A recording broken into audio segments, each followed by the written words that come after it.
17 फरवरीचं GR आहे त्याच्यानुसार छत्रपती शिवाजी महाराज महाराजेश्वर समाधान शिबिर आपल्या जिल्ह्यामध्ये आयोजित करायचं आहे। या GRच्या अनुषंगाने आपल्याला 5 मार्चपर्यंत आपल्या तयारी करायचं होतं। प्रत्येक मंडलनिहाय हा शिबिर घेण्यासाठी आपल्याकडे एकंदरीत 8 तालुक्यामध्ये 41 मंडल आहेत। 41 मंडलपैकी प्रत्येक ठिकाणी आम्ही वेगवेगळ्या जे GRमध्ये दिलेल्या जे योजना आहेत ते घेणार आहेत।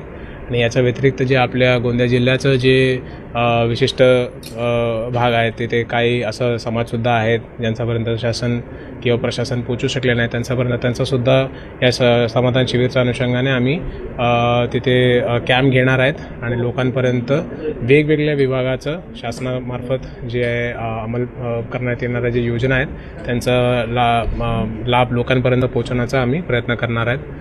41 मंडलमध्ये मोस्टली याच्यामध्ये जे घरकुलचा पट्टे आहेत म्हणजे ज्यांनी 1/1/2011 पूर्वी जे अतिक्रमण केलेलं आहेत किंवा तुकडे बंदी कायद्याचं जे रिसेंट त्याच्यामध्ये जे बदल झालेले आहेत त्याचा अंमलबजावणी असो, घरकुलांना 5 ब्रास जे रेती मोफत द्यायचं आहेत त्याचा पासच देणे, मग 10वी आणि 12वीचं जे मुलं आहेत त्यांना दाखले वाटप करणे, असा वेगवेगळ्या पद्धतीचा आम्ही हे मोहीम दरम्यान आम्ही घेणार आहेत। याच्या व्यतिरिक्त बाकी डिपार्टमेंटसोबत बोलून आता उदाहरणार्थ जे बँकिंग करस्पॉन्डन्स आहे सर्व बँकेचा त्यांचासुद्धा या शिबिर दरम्यान आम्ही प्रत्येक मंडलला त्यांना घेऊन जाणार आहेत, जेणेकरून काय होणार की ज्या लाभार्थ्यांचा KYC झालेला नाही आहे त्यांना याच्यामध्ये इन्क्लूड करण्याचा प्रयत्न आम्ही करणार आहेत। विशिष्ट जे ग्रुप्स आहेत आपल्याकडे जसं VJNT हे पॉप्युलेशन आपल्याकडे खूप जास्त आहेत, यांच्यापर्यंत वर्षानुवर्ष प्रशासन त्यांच्यापर्यंत पोहोचू शकले नाहीत। मागच्या 2 वर्षापासून याच्यामध्ये एक विशिष्ट पद्धतीने आम्ही तिथे कॅम्प करून त्यांना